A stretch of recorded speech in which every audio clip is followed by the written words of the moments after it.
Y'all are wanting some table scraps. That's why you're on my heels the whole time, ain't it? Y'all just be following me around everywhere.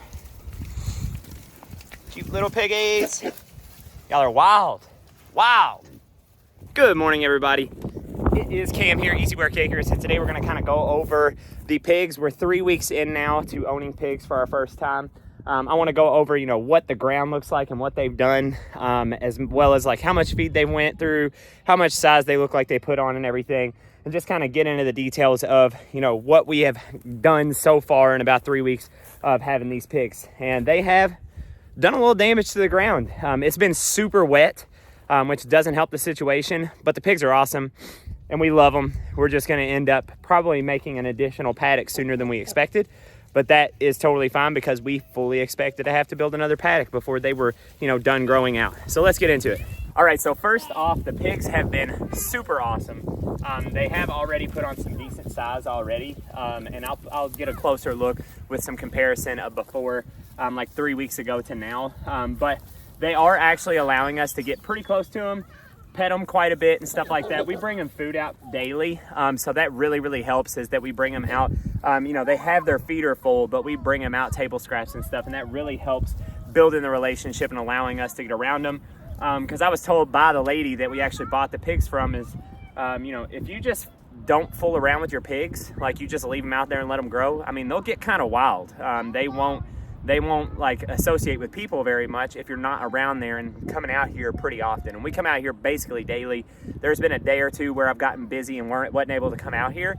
But over the last 3 weeks, I'm out here every day just to check on them, bring them some table scraps, and just kind of like try and get comfortable around them. Because at some point I'm gonna have to be able to measure them to figure out what weight they're at and stuff. So them allowing me to touch them and get close to them is kind of important for me being able to actually weigh out when the pigs are gonna be ready, come 6-7 months in. By the way, the kids absolutely love them. They have the best time with them and they really enjoy it. The piggy peed. Yep, the piggy peed. That's what they do. So taking a look at the ground and what's going on here, you can see they have really rooted up a whole lot of ground here. And that is, one, because that's what they do, but two, it has been super wet. And when it's really wet and a ton of rain and cold, the ground never dries, so it's really easy for them to root it up. But you can see, like out here, there's still all kinds of grass, and there's a bunch of patches all over the place, out closer to the woods and things that have not been touched. And even that whole area over there on the other side of their house hasn't been touched, which I'm sure they'll get to it. But this is what they're supposed to do. And we are totally fine with that because, this soil needed to be, turned up, get them weeds chewed on and rooted out of there. And, they're going to poop on this, and this is going to be really good fertilized soil for later on down the road. Now, as far as fertilized soil, you're probably wondering, like, what do I need to fertilize this soil out here for? Because this is farther behind my garden area. And, we never know what we're going to plant. But so far, we're really liking the pigs. And if we keep expanding this, likely I'm going to be planting cover crop of stuff that they can eat. Because right now, this is just like grass. There's some clover in here and stuff, and like weeds. Basically just whatever grew in from us not doing anything with it. So we've just been keeping it mowed since we bought the farm. And they have rooted up a whole bunch of it. But all it was just grass and weeds of whatever grew in whenever it wasn't being row cropped anymore. It used to be row cropped about almost 4 years ago now. Being able to plant some cover crop that can give these pigs some healthy nutrition that isn't artificial feed of any sort. Well, not artificial, but processed feed would be nice. Them being able to eat from the ground. And they do. They're out there eating right now. Like, they're eating that clover that's laying out there. But if I can supplement their food with stuff that they're getting from the ground, that's just going to be even more benefit to me and them because of feed costs and then them just actually getting nutrients the way that they would naturally. Now, this might be my favorite part of all this, is that we're down here in the woods now, and like this was like all kinds of thorn bushes and stuff down through here. And there's still some, but even up in between them, like you can see they've rooted around up in there in between. They're clearing out all kinds of paths to where if I do want to clear this out more and clean this brush up, I can. Like, they stomped all this stuff down, and they have done it across basically the entire fence line out here. The only place they haven't is right here, and that's just because it's probably because they have to get so close to the fence. They probably don't like that tight spot between these trees and the fence line. But they created another path right through there instead, and they have just rooted up this whole area out here. It's super awesome, and I think this is going to be great for our woods in clearing out all this crappy stuff that's like choking out our good trees.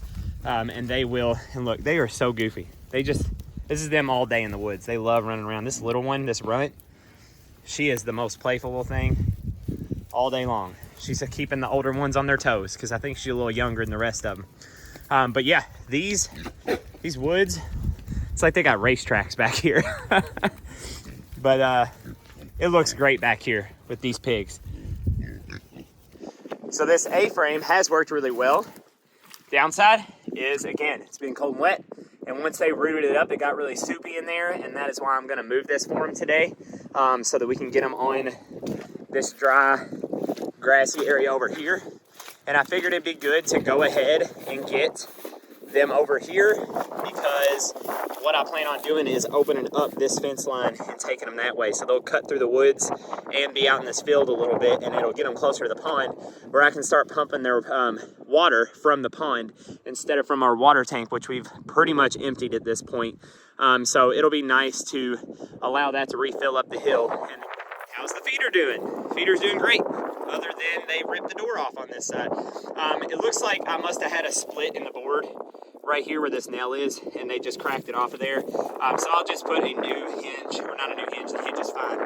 I'm sure the board is under this mud somewhere, which is gonna be super fun looking for. But basically I'll just actually screw it on a little better with screws instead of this nail, probably pre-drill to make sure I don't crack it, because this side held fine, but I remember there being a split in the board there, and I was like, oh, screw it, it'll be fine. Pigs are too hard on stuff for me to, allow it to just have a crack in it. So that's my fault. But overall, they have done really well with this feeder, and I let it get empty because I'm moving it, and I didn't want it to have any weight on it because this stuff right here is extra soupy, and I got to get it out of here. Oh, is that the door right there? No way. They knocked the door off and brought it all the way over here on this side. But it works really well. The feeder's done good, and yeah, I'm pretty happy with how it's done. I just got to repair that door there, which shouldn't be a problem, and get it moved over here into some dry area. So I'm going to go ahead and move some of this stuff real quick, and then we'll kind of go over, how much feed they went through and other stuff like that. But I'd like to get out of this daggone wind. It's cold out here right now. So I'm going to get this moved, and we'll talk out of the wind. Pro tip, don't leave your tripod sitting somewhere where the pigs come test it out and just get it muddy.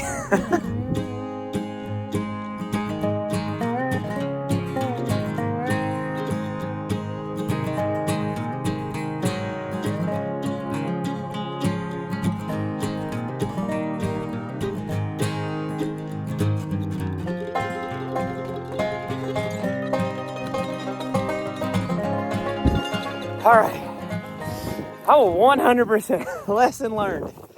I will move their house before it gets like that. Because that house moves easy, but it don't move easy when it's suction cut to the ground with mud. About went down a couple times. And then these butt heads, I let it get empty to make it lighter to move. But then as soon as I started touching the feeder, their butts kept trying to climb in the feeder like that while I'm moving.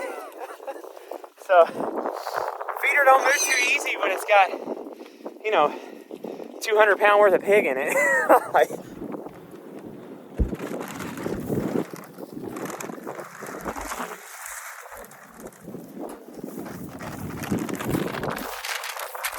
Alrighty, so we are up here at the porch where we are out of that wind.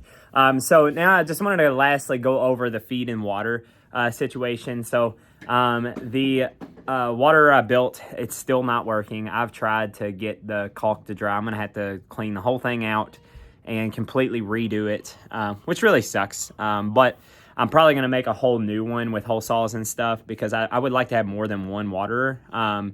at least when it comes time when we're going to have more pigs. So we are going to fix that, but I am able to keep fairly good track.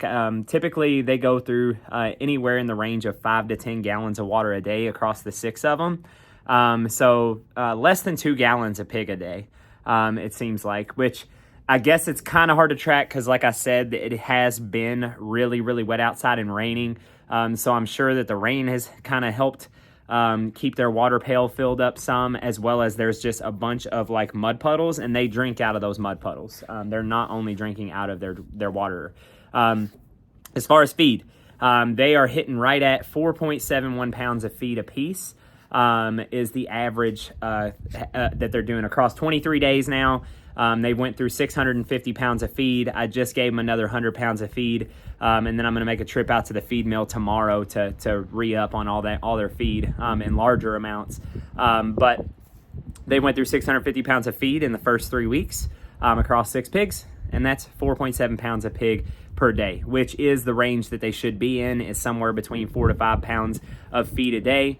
So at least that's the averages that I've seen online. If it was much higher than that, then that means they're either wasting their food or we got a hungry jack in there that is just way overdoing it. But they all look really healthy. They all seem to be putting on weight about the same pace. There is that one that is definitely younger than the rest. As I'm seeing this go and like how they're growing differently, that's a mistake that I feel like we made, is that we should have tried to make sure that we got feeder pigs that were all the same age, because now when it comes time to butcher, that one is going to be smaller than the other ones that we're butchering. So that's kind of going to be problematic because, you know, we got to set up an appointment for this, and we're going to be hauling these pigs out to a processor, and that is going to be a pig that's just not going to weigh as much as the other ones. We're probably going to try and get them up to 300 pounds. That one might, who knows, only get to 250, 270 pounds or something instead of 300 like the other ones that we're going to process. So that's kind of a mistake that we're realizing now. But in the future, we should be having piglets that are all born at the same time and raising at the same time. So we shouldn't have that problem again. But that is how it's going so far. We are loving the pigs. They're super awesome. We like having them around. The kids are loving them. Their temperament is getting better and better the longer they're out there. They love being out on that field. And they took to the electric fence really, really well. The electric fence, I haven't had any problems with it. That's one more thing I wanted to cover, actually, is the electric fence. It has had limbs and branches and all kinds of stuff fall on it. And not shorted out at all. So we've maintained, because I checked it while it had limbs on it to kind of see how much it would knock it down. It was almost like it didn't knock it down at all. I do think that's because it is just like 2 single strands. So, you know, there's a lot of power shooting through those only 2 lines. Whereas like on my poultry netting, since so much of it is already kind of laying on the grass, it gets dumbed down, and if something was really laying on it, it would probably get dumbed down a lot because it's touching everywhere. Whereas if just one limb is touching the fence randomly in one or 2 spots, it really doesn't dumb it down at all. So the electric fence has done really well. They've actually stayed off of it. I know if you saw out there where they were kind of rooting stuff up with their nose, they'll get all the way up to the fence, but they will not touch it. They know that it hurts, and they will avoid it like the plague. Even when they come up to us on the fence line, they still, like if we're not in the fence line, they won't let us touch them because they don't want to potentially get shocked. So that's good because now we don't have to worry about, you know, escaping pigs. There was a dog down on the road 2 days ago that was black with a white stripe up the side, and from the distance, because it was like a shorter dog, it looked like one of our pigs, and me and my wife were freaking out. But luckily it was just a dog and not one of our pigs, because that would have been bad. But that is it. That's all I got for you in this video. Just wanted to give you a 3-week update of where we're at with this.